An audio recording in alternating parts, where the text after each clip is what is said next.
వాక్యాన్ని రాయించింది ఆయన. ఏమండి? సులువు మీద ఉన్న దొంగను చూపించుకోవడానికే. హల్లెలూయా.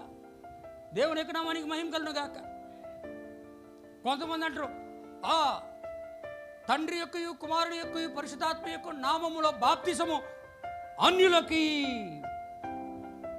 ప్రభువైన యేసుక్రీస్తు నామములో బాప్తిసము యూదులకి అంటాడు ఇంకొక ఆయన. అబ్బా, ఏం మర్మం తెలిసిపోయిందిరా నీకని నేనంట. మామూలు మర్మం కాదు, వాడు నాయన తెలియజేశాడు వాడికి ఆ మర్మాన్ని. అట్టగానే చెప్పాలి మరి.